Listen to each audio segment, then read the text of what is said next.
আজকে ইফতারিতে কী আয়োজন করেছিলাম, আবার আমার আলমারিতে হঠাৎ করে কি হয়ে গেল, সো জানতে হলে ভিডিওটি অবশ্যই তোমরা শেষ পর্যন্ত দেখবে। Welcome to Tahzan story. Hi everyone, কি অবস্থা সবার? This is Tahzan from Tahzan story. এই যে দেখো, সেহরিতে উঠেও আমি এক কাপ চা নিয়ে বসে পড়ছি। আচ্ছা, আমার মতো এরকম চা খোর তোমরা কে কে আসো আমাকে একটু কমেন্ট করে জানিয়ে দিও। আবার সেহরিতে কে এভাবে চা খাও, মানে খাওয়ার আগে, ভাত খাওয়ার আগে কে কে এভাবে চা খাও সেটিও আমাকে কমেন্ট করে জানিয়ে দিও। আসলে চা না খাইলে না সারাদিন কেমন মাথা ঝিমঝিম করবে, ভালো লাগে না। তারপর হচ্ছে এখানে মা মুরগির মাংস আর ভাত একত্রে গরম করে দিছে, ওইটাই আর কি খাই নিতেছে। সেই রেশম এরকম হালকা পাতলা খাবারই খাইতে ভালো লাগে। সকালে ঘুম থেকে উঠে আমি আমার আলমারিটা গুছাই নিয়েছি, বাট আলমারি গুছানোর পরে ক্লিপটা তোমাদের সাথে নেওয়া হয়নি, সেজন্য আই এম এক্সট্রিমলি সরি। তারপর হচ্ছে বিকালে আর কি ইফতারি কিনতে বের হয়ে গেছিলাম। আমাদের বাসায় ওই দিন একদমই গ্যাস ছিল না, আর ওই দিন ভালোও লাগতেছিল না বাসায় ইফতারি বানাইতে, তাই বাইরে থেকে হালকা পাতলা কিছু কিনে আনছি।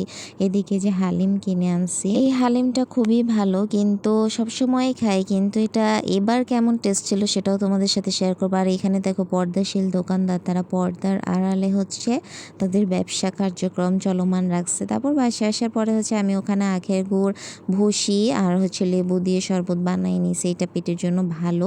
তারপর এই যে চিকেন ফ্রাই কিনে আনছিলাম, তারপর হচ্ছে চিকেন একটা বান, ওটাও কিনে আনছি।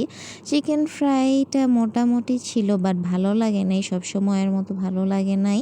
এই যে আমার শরবত, আর এই যে আমার স্পেশাল দই চিড়া। আমার মতো এরকম দই চিড়া কে কে খাও কমেন্ট করে জানিয়ে দিও। তারপর এই যে বুন্দিয়াও কিনে আনছিলাম। তোমাদেরকে বলছি না যে হালিম কেমন, হালিমটা একদমই ভালো ছিল না। হালিমটা সব সময় খাই, সব রোজাতেই খাই, কিন্তু খুবই ভালো থাকে। এইবার এত বাজে ছিল, আমি আর কখনোই খাবো না, কান ধরছি।